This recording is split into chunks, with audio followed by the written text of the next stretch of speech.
Red Dead Redemption 2 publisher Take-Two has become embroiled in a legal tussle with the real-world Pinkerton Detective Agency. Pinkerton agents feature heavily in Red Dead 2, and will pursue the player under their ragtag band of outlaws across the Wild West in an attempt to bring them to justice. The organization has also been spotlighted in other works of media, including movies on television shows like 310 Yuma Deadwood, The Legend of Zorro Ripper Street, and games such as BioShock Infinite and the original Red Dead Redemption.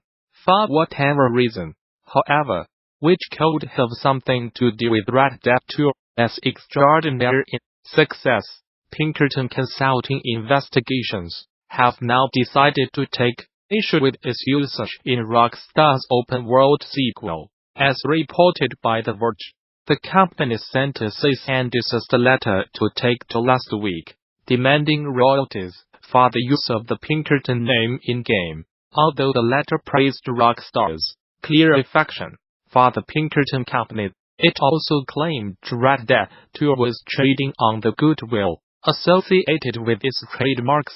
As you might have guessed, Take-Two has refused to play ball, and is now suing Pinkerton Consulting Investigations for trying to profit off Red Dead 2's success, and claims the game is protected by the First Amendment.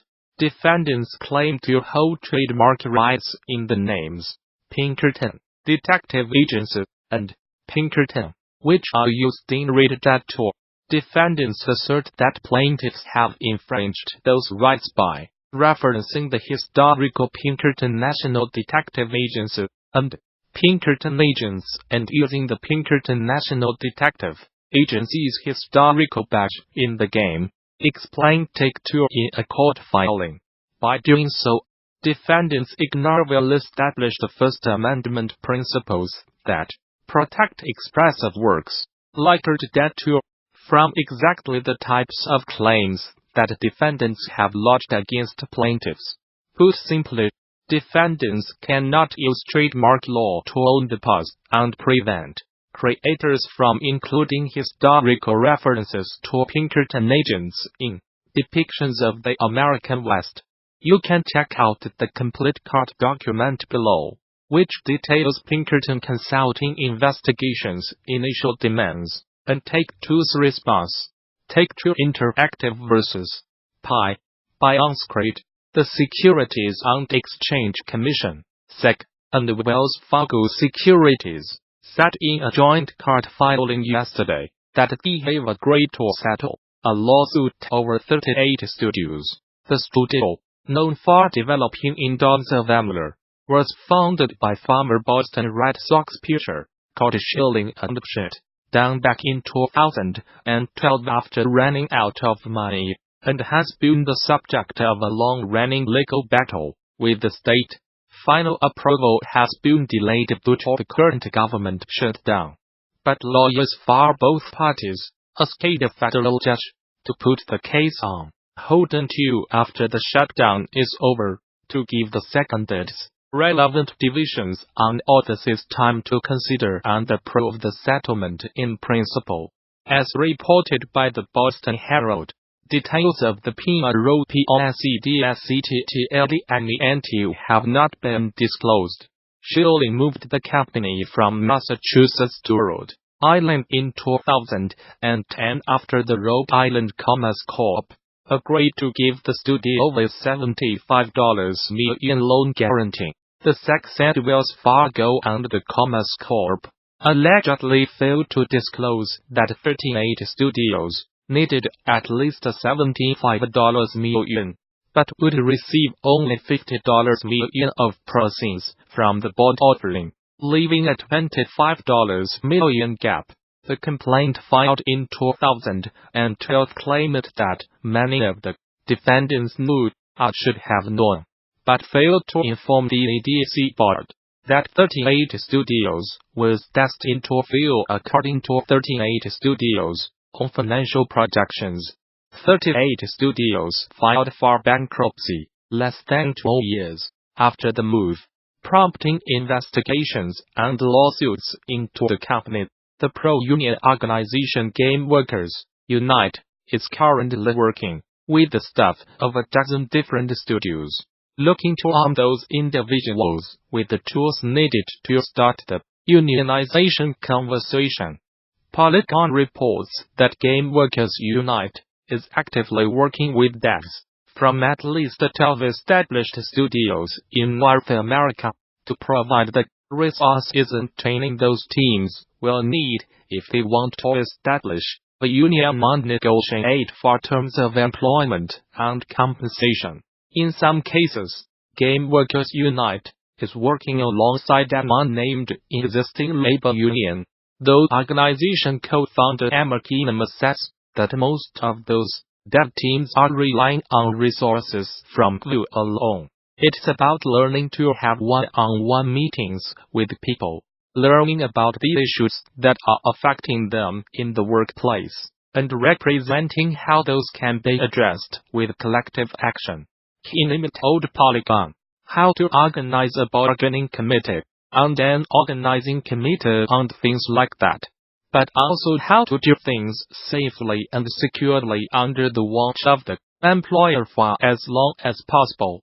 The topic of labor issues and unionization boiled to a point following several conversations about studio closures, excessive crunch, and sudden layoffs that took place this year, leading to the formation of Game Workers Unite. The organization aims to, as laid out in a blog post about its recent recognition as a union in the United Kingdom, increase the quality of life for game workers by seeking to end institutional practice of excessive and unpaid overtime, improve diversity and inclusion at all levels, support boost and harassed workers, and secure a steady and living wage for all. Newsbrief. Pokemon Go developer Niantic has raised a grand total of $245 million at the close of a Series C funding round, bringing the company's current valuation up to nearly $4 billion. The funds aim to help the developer advance its tech through investments in advanced augmented reality capabilities, machine learning, and its Niantic Real World platform operating system. The cash also comes ahead of the 2019 launch of Harry Potter, Wizards Unite, an augmented reality game similar in flavor to the company's 2016 release, Pokemon Go, but with a magical twist. Building up to that release, Niantic notes that its most recent investment will help the company boost its game library and accelerate its hiring in order to continue to build its dev platform.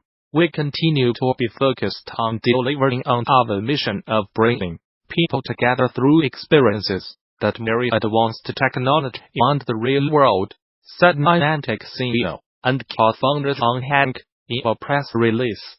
This funding round adds financial and strategic support as we focus on doubling down on that mission with our platform and building upon the popularity we have established in recent years as we grow our portfolio and offerings. This is an interview conducted on THEGAME Dev Unchained podcast. Su and Peter both have full-time jobs and have had illustrious careers spanning across gaming, film, and tech companies. Their partnership started over 4 years ago, and currently their company, UGO 3D, has a potential valuation of $200 million. They have also met with the biggest investors in Silicon Valley, and have even walked away from life-changing deals, now fresh from their release of GameFi, an app that turns any player into a playable avatar on every smartphone available. They are on the cusp of hitting it big. Sungwook Su is fundamentally a visual effects artist at heart. His career has taken him across many different companies and industries. He was at Blur Studio, while making high-quality game cinematics. He was also a CG supervisor making commercials at the likes of Honda and Sci-Fi. In addition, he spent 5 years at Sony Pictures Animation, working on Hotel Transylvania and Clouded with a Chance of Meatball. This led Su to working on live-action movies, like Oblivion, Snow White and the Huntsman, and The Amazing Spider-Man.